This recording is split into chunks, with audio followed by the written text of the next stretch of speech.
Let's regulate our nervous system while in a yogi squat position. 2 things that are incredible for our body and mind. I'm going to ask you to grab 2 books, thicker, thinner, depending on your hip mobility and ankle mobility. If you find yogi squat really hard, get something thicker. You could use a block instead. If you find it a little easier, make them a bit thinner. These, by the way, are 2 of my favorite books ever. Highly, highly recommend. Bring the books down to the floor, approximately hips distant. Place the heels onto the blocks, drive the knees out wide, and take yourself all the way down towards the heels. Now what we're going to do is just spend some time lubricating the joints and finding a bit of space. So rocking from side to side, knees coming out wide. Notice heel lifting one side, heel lifting the other. See how that feels in your body. I want you to then get to a place where you can settle down into the hips. Bring the prayer to heart center, or maybe a fist onto the hand to help drive the knees out wide. We're going to stay here for a few rounds of breathing and just try your best to be still. No force, no pain. Deep breath into the lower back. As you exhale, imagine the hips softening, the jaw releasing, the eyes relaxing. Inhale to the hips, the chest is proud. Exhale to soften, shoulders, eyes, jaw. Take one more breath, inhale. Good, and release. All right, drive yourself up to a standing position and just move into your hips any way that you need to release all that we've just done out. The idea is that we build up our time in this squat position. Eventually, of course, we'll get better at it, but it does take time and patience. All right, let's go back into that same position. Set up your blocks, props, books. Take a breath in at the top.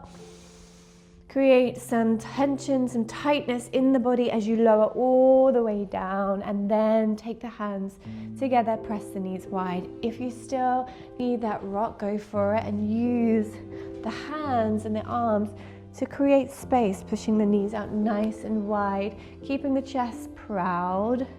Little rotations through the spine are nice. Eventually find your position. Don't worry if you're rounded. Come up a little bit higher or give yourself more time or grace. All right, now calming the nervous system in a strenuous position for most people. Maybe close down the eyes.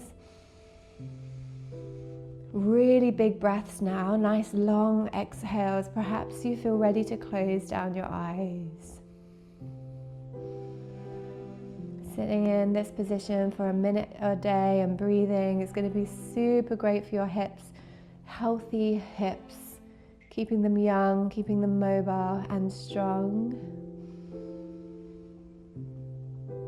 And then focusing on that breath just to find calm in this space, in this place. Watch out for the shoulders creeping up to the ears, just relax them down. Notice any tension building in the neck or the jaw, just relax it out. One more, inhale. And you're going to use your strength to lift all the way up and move and shift that through. Really, really nice. Any movements that you need to take, any kind of motion that your hip needs to release it all out, anything welcome. All right, we're going to do one more of these, my friend. Maybe this time you don't need your books. Take a nice big breath in through the nose, fill up the lungs, fill up the belly. Tension, tightness through the legs, toes slightly out, drop the hips low to your yogi squat now. Have a wriggle if you need to, and open up the hips a little bit more. All with this kind of sense of softness and not judging or worrying. Practice, patience, perseverance. 3 P's that we need in stronger poses with life in general. Calm breath, inhaling and exhale. So if you can every day, notice the difference each time. Notice how eventually you become comfortable. So without the books, your heels have to come a little lower, and that way your ankle mobility, you need a little more. Give it time. All right, close down the eyes. Let's take 1 minute more, friends. Together we breathe. Inhale low. Stay with the effort. Exhale.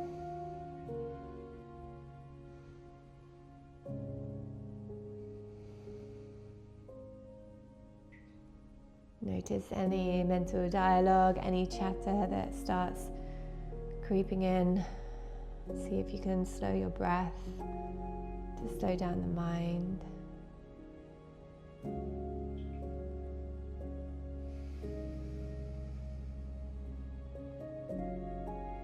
Okay, we're going to try that sitting down to the floor if we can. Eventually, of course, we will get there. Sit tall with your spine, stretch your legs out and just wriggle them around. And then to finish, we'll take a nice forward fold, lengthening up, and then just resting forward so your lower back can release even more.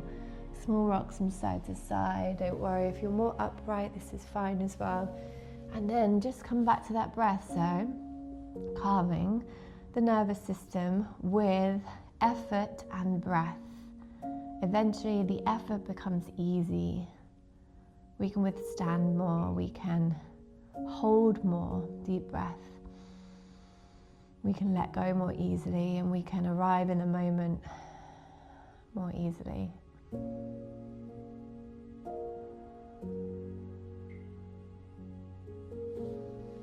Good, then just take a seat for yourself. Notice how your hips feel. Notice how your mind feels. Just a small, short practice, but one that is going to keep you healthy and young in your body and mind for a really long time. These practices, I think people don't see as important because they're so minuscule, they're so minor, but actually it's these short practices every day, this routine, this ritual of quieting down, of slowing down and stretching and breathing and opening and releasing, that actually keep us healthy and well mentally and physically. So well done for being here, and I'll see you next time. Leonie, did you enjoy that one? I think you need a haircut, my friend. Can you see? You're a bit scraggly. Oh, can you get up off the floor without hands? Are we getting healthier in our hips? Yes, we are.